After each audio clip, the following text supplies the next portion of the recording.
Good morning. We're here today to announce 3 separate cases highlighting the ongoing threat posed by Chinese economic espionage and research theft in the United States. First, the arrest today of a Harvard University professor for lying about his participation in a Chinese foreign recruitment program. Second, this morning we have unsealed a separate indictment of a Chinese national working as a scientific researcher at Boston University who failed to mention on her visa application that she is also a lieutenant with the People's Liberation Army. Finally, this office has indicted another Chinese national for trying to smuggle vials of biological material out of the United States to China and lying about it to federal investigators. That defendant, whose entry to the United States had been sponsored by Harvard University, was a cancer researcher at a lab at the Beth Israel Deaconess Medical Center. So, this morning, the FBI arrested Dr. Charles Lieber, the chair of the Department of Chemistry and Chemical Biology at Harvard University, for making false statements regarding his involvement in China's Thousand Talents Plan and his affiliation with the Wuhan University of Technology. The complaint alleges that Dr. Lieber signed a contract with the Chinese university in Wuhan and was paid up to $50,000 per month, plus up to $158,000 in living expenses, and awarded more than $1.5 million to set up a research lab at the Chinese school and work there on researching nanotechnology. Lieber also joined China's Thousand Talents Plan, according to the complaint, a Chinese government-run program designed to entice scientists and researchers in the United States to share their research expertise with China. At the same time, Dr. Lieber was receiving U.S. grant funds from the Department of Defense and the National Institutes of Health. National Institutes of Health spends up to $39 million a year funding medical research in the United States. Those programs required Dr. Lieber to disclose if he was working with, including receiving funding from, any foreign power. When questioned, Lieber hid his involvement with the Chinese entities, including specifically disavowing any connection to China's Thousand Talents Plan. Meanwhile, based on the complaint, it appears that China paid Lieber hundreds of thousands of dollars over the years for his involvement with the Chinese entities and for his work on research for Chinese gain.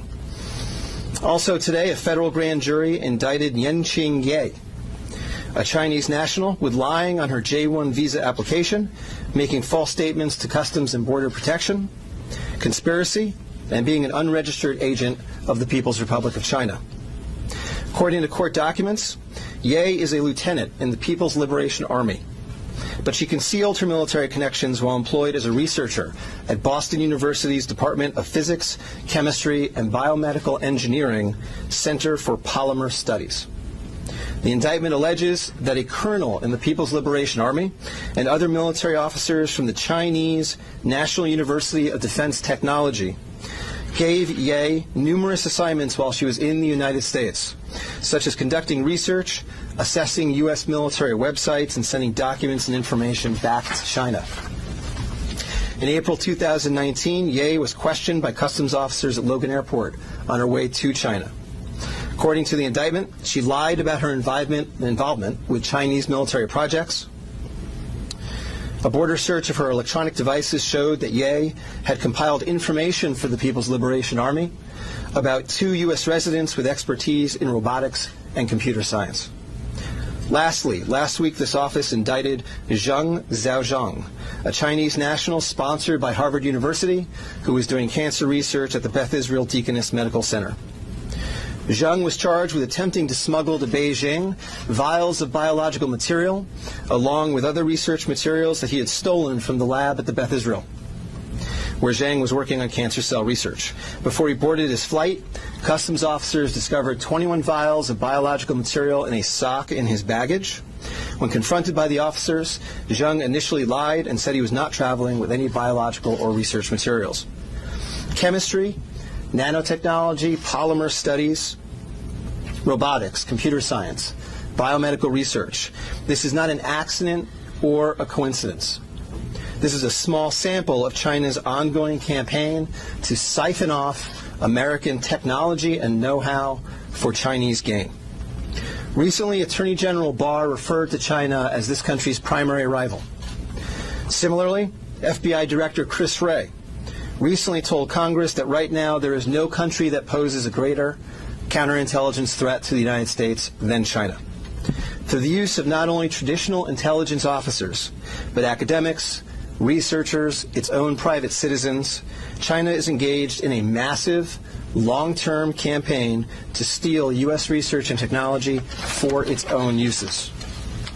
As demonstrated by these cases, on the academic side, the Chinese government uses partnerships and exchanges with U.S. schools and research institutions to access cutting-edge research and equipment.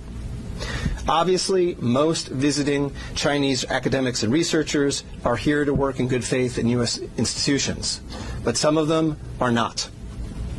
Some number have been incentivized by the Chinese government, either through the use of money or other means, to gather U.S. research and smuggle it back to China. Because of the sheer scope of this threat, a year ago, the Attorney General created the China Initiative at the U.S. Department of Justice, designed to prioritize and aggressively prosecute Chinese economic espionage and theft of intellectual property. The cases we are announcing today are part of that effort. Boston is an especially attractive target for this kind of exploitation, and universities and research institutions and tech companies in this area must become sensitized to this threat. Our community benefits greatly from the diversity and talent of international visitors and our partnerships with foreign institutions, especially research institutions. But Chinese economic espionage and theft is a real and daily occurrence that we must begin to confront.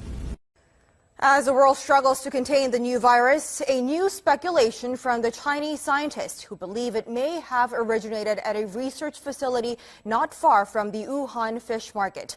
While they say more research needs to be done to find solid proof, such labs are known to contain disease-ridden animals, including hundreds of bats. Our Kim Hyo-sun with the details. Amid the continued spread of the COVID-19 virus, there's rising speculation the virus could have originated from a government laboratory in Wuhan, rather than the widely held belief that it emerged from the city's Huanan seafood markets. Citing a report published by Chinese scientists, a Chinese-language newspaper published in Hong Kong, Mingpao, and the British daily The Mirror explained Sunday that the Wuhan Center for Disease Control, or WHCDC, could have spawned the contagion in Hubei province. According to the report penned by Bo Tao Xiao and Lei Xiao of the South China University of Technology, the research lab, which is only 280 meters away from the Huanan seafood market, kept disease-ridden animals, including more than 600 bats. It stated that while it's plausible the virus was leaked from the lab and contaminated initial patients in this epidemic, more solid evidence is required through future study. The report also raised a possibility that the Wuhan Institute of Virology could have leaked the virus while it was carrying out tests involving Chinese horseshoe bats. Against such a backdrop, an article published by the Washington Times late last month is garnering attention as it raised a possibility that the disastrous outbreak could be the accidental result of biological weapons research. This comes as a renowned law professor at Tsinghua University in Beijing, Xu Jianren, is known to be missing after publicly condemning Chinese President Xi Jinping for failing to contain the spread of the virus at an early stage. He even added the condemnation could be the last message of his life. Kim Hyo-sun, Arirang News.